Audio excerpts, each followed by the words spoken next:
Hoy venimos acá con una invitada que muy gustosamente después voy a presentar, que es Graciela Caironi, Cachela, entre paréntesis. Y vamos a hablar de... nosotros hablamos bastante en el programa acerca de la formación docente, en general referida a Cava, o sea, porque nosotros, o sea, yo cito acá, Julio, yo hemos trabajado, Julio sigue trabajando, yo he trabajado en formación docente en Ciudad de Buenos Aires, pero hay vida más allá de la General Paz y nosotros intentamos federalizar.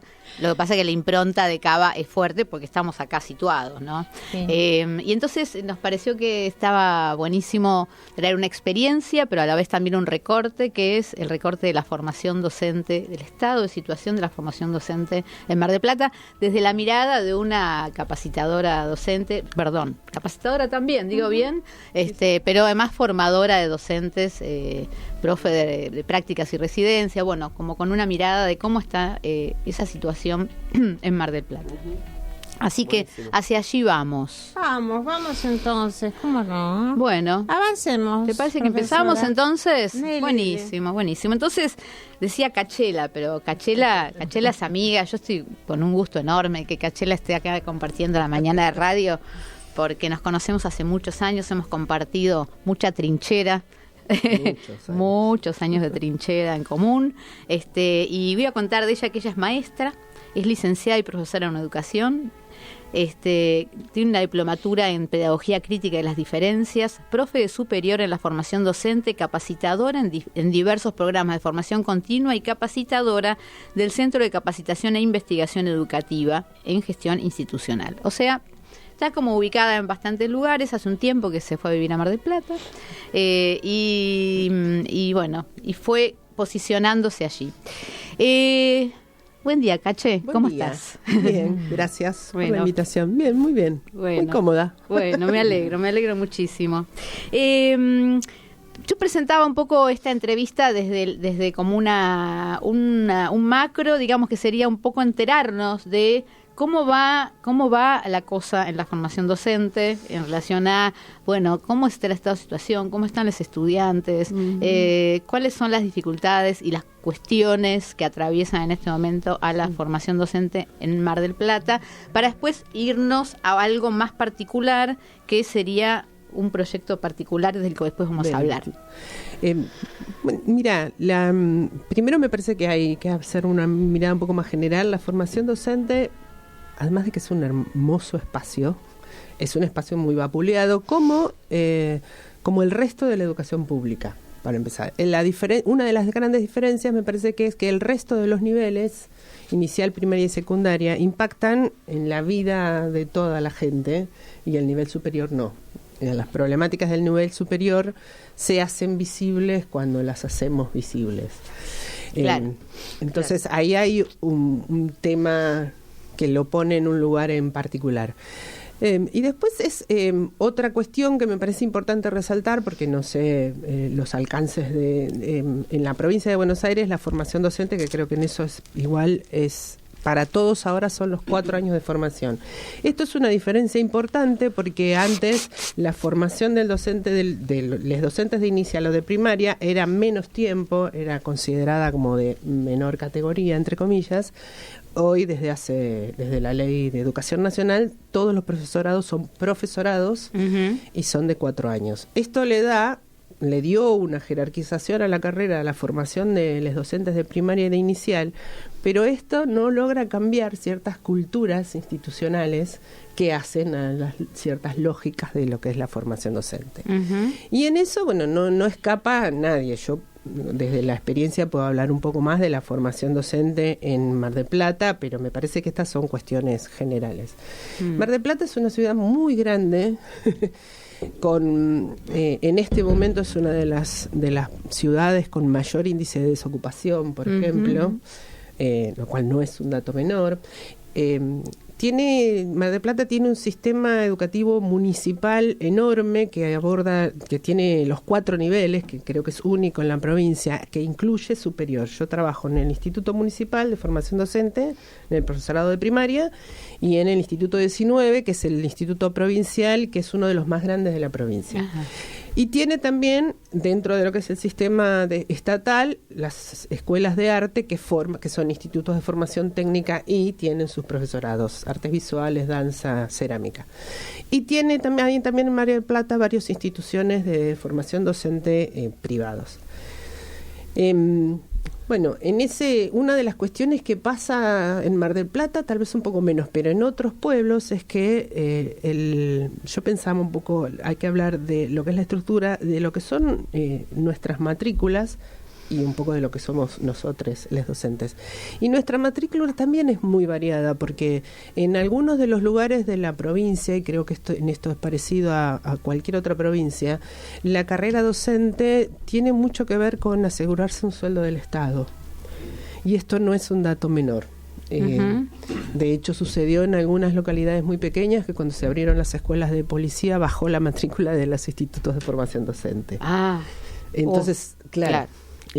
Ahí uno tiene que poder ver eso, que estás trabajando con gente que elige la carrera docente por una decisión personal, social y política, gente que elige la carrera docente por una mirada más del imaginario social de hace muchos años, de me gustan los niños, y si fui buena alumna, y ahí uso el femenino a propósito, si fui buena alumna en la escuela, puedo ser maestra. Y gente que de verdad lo elige porque es el único estudio terciario que hay en el pueblo, o es la posibilidad de garantizar un sueldo. Y en esa multitud de gente uno trabaja y forma a los docentes. Y esto hace que tenga ciertas particularidades muy interesantes, porque en algunos casos hay hay personas que están muy comprometidas y entonces toda esta lectura que nosotros trabajamos hoy entra maravillosamente combativa, y otra gente que sigue muy instalada. Además, la formación docente, como cualquier estudio terciario, propone desde los marcos teóricos un cambio en la mirada en la práctica docente, pero la práctica intrainstituto sigue siendo muy tradicional, y ahí hay una de los puntos de tensión, me parece a mí, que es esto de nosotros pretendemos que nuestros estudiantes se constituyan desde un marco teórico que les permita basarse en una práctica revolucionaria, movilizadora, pero después cuando entran a la escuela, gana esa tradición que está muy, muy instalada. No es lo general, hay varios estudios sobre esto, pero es una de las cosas sobre las que hay que seguir viendo cómo, porque muchas veces Freire, yo a veces les hago el chiste a mis estudiantes, Freire no es ese viejito hippie que leemos para dar un final. ¿Qué hacemos después con Freire cuando entramos a la escuela? Claro.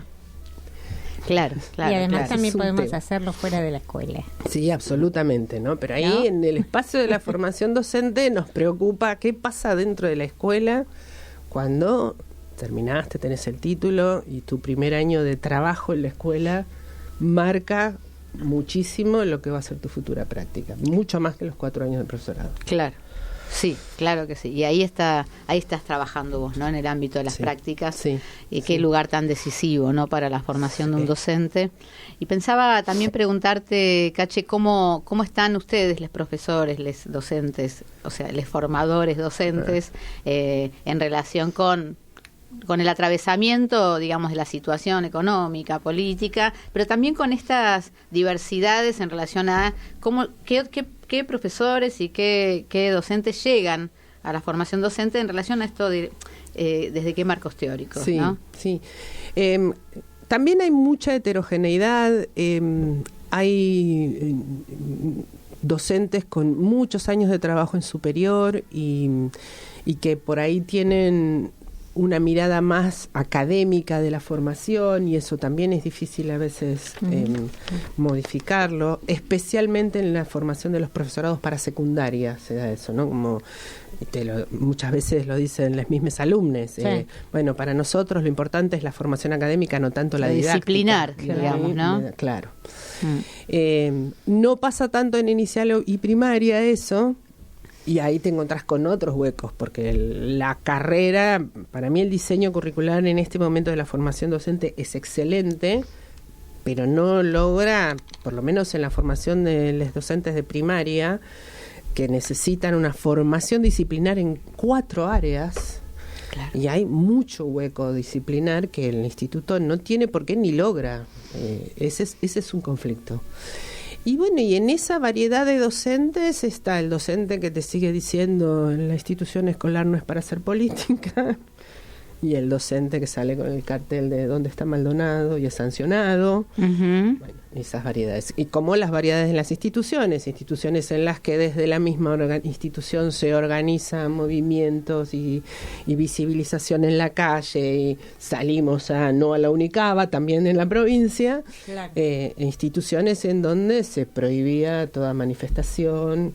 Igual los estudiantes se encuentran la vuelta y te hacían el frazadazo enfrente, el pañuelazo enfrente. ¿Un frazadazo? Un frazadazo, porque el Instituto 19 tuvo 2 años sin gas en Mar del Plata, que las 7:30 de la mañana y las 10:30 de la noche no son horarios fáciles del frío en invierno, y esto se quedaba en promesas. Y bueno, en ese momento nosotros estábamos con una dirección con una dirección. Claro. Que por suerte ahora cambió, podemos decir. Tenía una dirección. Claro. Sí. Y bueno, se prohibía todo tipo de manifestación, entonces como estamos enfrente de un parque enorme, era el espacio, las mateadas, los frazadazos, los pañuelazos, todo se hacía en el parque de enfrente. Bien. Sí, recién ahora se resolvió el problema del gas. Esto implica muchas cuestiones. Por ejemplo, durante 2 años estuvimos trabajando varios periodos con horario reducido. ¿Cómo no va a impactar eso en la formación? Claro. Cuando vos entras 2 horas más tarde hay una materia que no la ves. Claro. Salvo que los docentes puedan hacer un cambio de horario, pero si no era... había calidad... Claro. O cuestiones que pasan en general en la provincia, pero tardan muchísimo, y con esta gestión fue peor. Tardan muchísimo en llegar los CUPOF. Los CUPOF son la habilitación para tomar las horas. Sí. O sea, la provincia dice, te pago. Recién ahí vos podés hacerte cargo. Y los cursos que se abren, puede llegar en junio eso. Con lo cual, los estudiantes empiezan en junio sus clases, su año. Claro. Un curso que es de apertura, todos los años, durante sus 4 años, empezó sus clases mayo, junio. Claro. Eso también afecta, o no se cubren los cargos. En este momento, además, también por la situación económica, a veces es difícil cubrir un cargo, porque el concurso, hay que concursar. Superior en toda la provincia, los cargos de superior se concursan, salvo las suplencias cortas. Y a veces la verdad es que por una suplencia muy breve, la gente no concursa, no se cubren los cargos. Y a eso en esta gestión hay que sumarle que tuvimos mucha lucha, porque el objetivo fue cerrar, o sea, eran números, dan los números, no dan los números, se hacían las prescripciones, y si no te da el número, se cierra carrera. ¿Podrías explicar eso un poquito más para que no estamos en el sistema? En provincia todos los años, yo además estoy en el consejo académico del instituto, entonces este fue un trabajo que el año pasado no lo hicimos con otra dirección, y este año sí trabajamos con la directora. Pero el año pasado cada año en septiembre se eleva la solicitud de carreras. Entonces el instituto eleva, tengo tantas carreras, sostengo tantas carreras, se abren tantos primeros años y todos los años que están en vigencia. Y esto la provincia lo mira desde una cuestión solo numérica. Entonces dice, claro, nosotros tenemos, por ejemplo, mañana, tarde y noche, los que tienen más matrículas son los profesorados de primaria. Primaria tenía 2 cursos a la mañana, 1 a la tarde y 1 a la noche, 4º año. Y la decisión era, la matrícula no da para 2 cursos, se cierra un curso, se cierra un 2º año, se cierra un 1er año se abrió la carrera de nuevo de biología a pedido de la SAD, o sea, del Consejo Escolar. Se abrió durante 1 año y al año siguiente la cerraban porque no da la matrícula. Un profesorado como el profesorado de biología no tiene 20 y pico, 30 personas en 1er año. Y en estos lugares hay que tenerlo porque no hay otro. Y hablamos de Mar del Plata, en las localidades más pequeñas, yo trabajé en Miramar también, y es la misma lógica para una localidad que no tiene esa cantidad de gente como para decirte que te garantizo 20 personas en un 1er año, un profesorado de lengua, en un profesorado de especial, esto es 20 personas que tampoco en Cava tenemos, en muchos de los institutos. ¿De biología? Sí, por ejemplo. Y bueno, supongo que en el Joaquín debe tener una matrícula por ahí un poco más grande. Claro. Pero, sí, en exactas también no son tantos los que se dedican al profesorado. Claro. Pero la lógica... aumentando igual con los años respecto por ahí cuando yo estudié. Hace como 10 años que estudié. Pero... Sí. Claro, pero esta lógica numérica hace que vos digas, bueno, con 8 no se abre, pero esos 8 no tienen otro lugar. Porque viven en una localidad que está a 60 kilómetros de... La necesidad de que esos docentes estén también después en el sistema, ¿no? Dando clases en media o bueno, donde sea, pero que se requiere esa formación. Sí. Y en momentos en donde tampoco es posible para mucha gente, ahí hay... yo trabajé en el Instituto de Miramar, tiene un anexo en Otamendi, que es un pueblo muy pequeño y que es la primera vez que hay una formación superior. Y sí, el primer año que yo trabajé ahí tenía un cuarto que eran 6 chicas y otro año, al año siguiente, eran 3. Pero esas 3 personas no tienen otro lugar donde estudiar. Claro. Si no implica un viaje de 2 micros de larga distancia para ir a... Es insostenible. Cache, pensaba frente a estas políticas, ¿no? Vamos a ir redondeando un poco este bloque para después volver sobre la entrevista en el próximo bloque. Siempre la peor lógica es la soledad, ¿no? O sea, pensaba en relación con cómo los docentes pueden posicionarse en relación con estas políticas, y pensaba que ustedes conformaron con algunos docentes un colectivo, un encuentro, ¿no? Sí. Nosotros decimos... perdóname, anuncialo y después en la segunda parte vamos Sí, Encuentro Fuente Ovejuna se llama, después cuento un poquito si quieren de dónde viene y por qué el nombre. Y es un grupo, es una agrupación que surgió del Instituto 19, pero bueno, la idea es ampliarlo.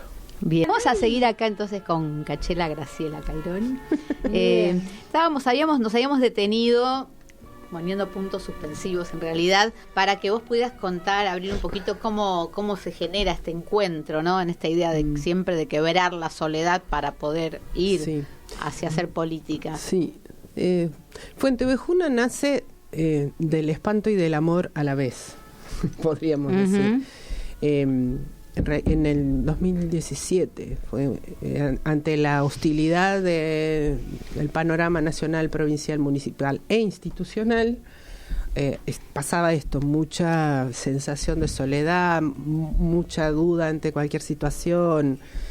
Nosotros estábamos en un momento en el que, por ejemplo, sucedía que se instaba a los alumnos a denunciar a los docentes que hicieran política en el aula.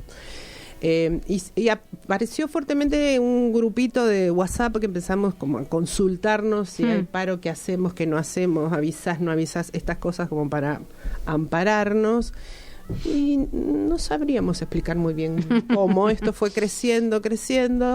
Empezamos a querer hacer algunas propuestas y en principio somos casi todos profesores del 19 que compartimos espacios con la universidad y otras instituciones, pero nació en el 19 en este panorama y se constituyó en esto. Y en realidad nosotros propusimos hacer algunas cosas en la institución y se negó, entonces eso nos generó más ganas de estar juntos. Claro que sí. ¿Por qué Fuente Ovejuna? Y Fuente Ovejuna empezamos a buscar nombres y aparecían los nombres Fuente Alba. Y en un momento dijimos, Fuente Ovejuna, López de Vega, es Fuente Ovejuna. Si hay un símbolo de lo colectivo, es Fuente Ovejuna. Y ahí fue saliendo en el debate y bueno, y salió. Quien mató al comendador, Fuente Ovejuna, señor, y eso somos.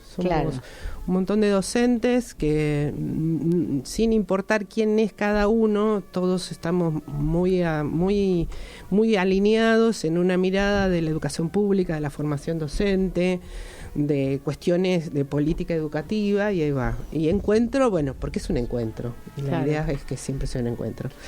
Y de las propuestas nos pasó una situación bastante fea, que se cumplía el aniversario del instituto y hicimos la propuesta del libro, que es hacia donde vamos ahora. En realidad fue una propuesta hacia la institución para como entrega, como trabajo nuestro para la institución, y se negó. Bueno, porque se nos considera una agrupación política. Ajá, ajá. Somos una agrupación política, claro que sí, pero no en el sentido negativo que se nos achacaba en ese momento. Entonces se nos negó toda participación y la hicimos por otro lado. Entonces organizamos encuentros con Sileoni, con Verónica Piovani, con Pablo Imen, que además tuvo el maravilloso gesto de prologarnos. Y bueno, y ahí seguimos inventando cosas. ¿Y se reúnen sistemáticamente, Cache? O sea, ¿tienen una dinámica de encuentro? Siempre hay algún comestible que nos convoca a una reunión y ahí aparecen las ideas y los proyectos. Y como somos todos docentes, hay momentos del año que es imposible pensar en juntarse y momentos del año donde aparecen las ideas. Y Cache, vos recién nombraste así el libro. El libro, ¿no? Y yo voy a decir que el libro es Antología de microrrelatos de la formación docente, lo bueno si breve, puntos suspensivos, ¿no? Con el prólogo, como decíamos recién, de Pablo Imen. Contá un poquito por qué microrrelatos, qué cruces piensan ahí y ¿por qué lo bueno si breve?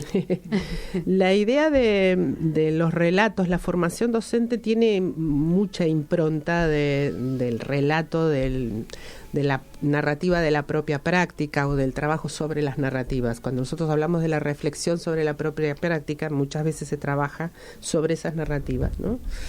Y también se trabaja mucho sobre las narrativas de las prácticas que se observan. Y en este caso lo que nos parecía, nosotros la idea del libro era recuperar las experiencias de la formación docente de otros lugares, porque como vos decías al principio, todo viene de Buenos Aires, pero que no fuera un libro teórico, un desarrollo teórico. Claro. Entonces dijimos eso, que sean microrrelatos, sin el componente. La idea en un momento también es, y que de hecho está pasando eso, que se usa en las aulas, en las clases. Sí. Qué interesante. Porque a partir de muchos de estos microrrelatos se pueden generar debates, discusiones, aperturas. Y la convocatoria fue en principio entre nosotros, empezamos a pensar cómo sería esto. Después dijimos, hay que abrir, y hay participación de docentes de otros lugares, de docentes en formación, que yo creo que es una de las cosas más bellas que tiene el libro. Y después, cuando se empezó a trabajar sobre la edición, se convocó ilustradores. Claro. Claro, y pensaba en esto, Cache, ustedes decidieron que no fuera un libro teórico y que fuera relato, o sea que el relato ya no es aquello, sino que es la versión de aquello. La versión de aquello, sí. Atravesando la subjetividad, la propia subjetividad, además con toda intención. Sí. Y que hay una dirección, ¿no?, de parte de ustedes. Sí, porque la idea era hacer un libro que pudiera tener registro de experiencias, pero que a veces sea un libro que tenga esta cuestión artística y literaria. Y además, obviamente, también por una cuestión de preservar aquellas personas de las que se está hablando. Claro.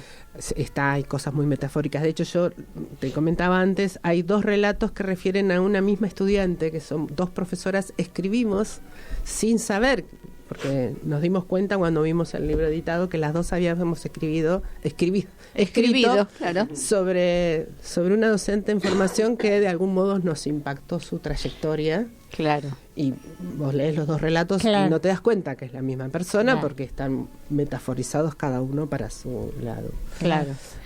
¿Cómo se consigue este libro, Cache? Este libro en Mar del Plata está en venta en una de las librerías, y si no es a través de nosotros. Bueno, buenísimo. Sí. Bueno, ¿nos perfecto. das un mail o algo, puede ser? Sí, después yo les paso un correo de pedirlo. Buenísimo. Y bueno, eso, esperemos llegar a una segunda edición y a un segundo número. Ay, ojalá, me parece preciosa. La verdad que se sueña con el tomo 2. Qué bien. Teníamos ganas, Ele, para cerrar esta entrevista, de hacer a 2 voces acá y leer 2 microrrelatos. ¿Sí? Yo voy a arrancar por el más cortito, porque de verdad este es un microrrelato. Se llama Uriel. A ver. Es de María Florencia Méndez. Y dice así: Uriel, es un alumno de tercero que vive en un hogar, no tiene familia. En la escuela, el primer día en que lo vi, me contó su situación. Casi terminando las prácticas me preguntó, ¿algún día me podés venir a visitar? A lo que respondí animadamente, sí, claro. Al rato me miró con mirada triste y dijo, también se puede adoptar. Primer microrrelato. Bien. Es muy bello. Y la escuchamos ahora a Cache, que va a leer otro. Este se llama Reflejos. No alcanzó a sonar el despertador. Últimamente era el de su celular. Sentía que sin querer había entregado cada pequeño acto a ese endemoniado aparatito irrenunciable. Lo apagó, se dirigió al baño, esperó que el agua caliente le hiciera recobrar la noción de realidad. Se miró al espejo, las arrugas y después los ojos. Al revés que hace unos años en que su mirada le daba la bienvenida cotidiana. Después lo de siempre, junto a las carpetas, la agenda, otro irrenunciable, se puso el cuello que su hija le regaló, sonrió pensando en su hija, 19 años y estudiante de profesorado de inicial, las jugadas de los genes. Apuró el paso ya que la aplicación irrenunciable le mostraba el cartel de Llegando. Entró a la escuela, respiró hondo, cantaron Aurora a capela y al aula. Hoy venían las practicantes del instituto con sus sonrisas anchas, sus ojos luminosos. Se llevan todos los abrazos de los nenes. Sonrió, sabía de eso, sabía de todo. La escuela era su mundo. No tenés vida, le pareció escuchar el comentario de compañeras que intentaban rescatarla. Miró a cada niño. En cada carita volvía aquella, la del reflejo de las 6, la del baño sin arrugas, con un diente de leche perdido y con la ilusión renovada. Tenía sentido. Bueno, muchas gracias, Cache, por haber estado acá. Gracias a ustedes por este espacio. Que compartieras esto con nosotros. Gracias, Nura. Además esto de nosotras dos. Nosotras dos acá. Hermoso. Graciela Cairelli, muchas gracias por estar en Sintonía de Educar y por traernos estas cosas tan lindas, estos textos que traen los docentes y que, bueno, siempre resaltamos acá en Sintonía todo lo que podemos hacer, ¿no? Y todo lo que nos espera después de hacer una carrera docente. Sí, o mientras tanto, ni pensaba la habilitación a la escritura. Exactamente. La habilitación a la escritura y a la publicación de un relato generado por ejemplo, un estudiante de profesorado, por un docente. Maravilloso, Nori. Bueno, gracias, Graciela, por estar acá en Sintonía Educar hoy a la mañana.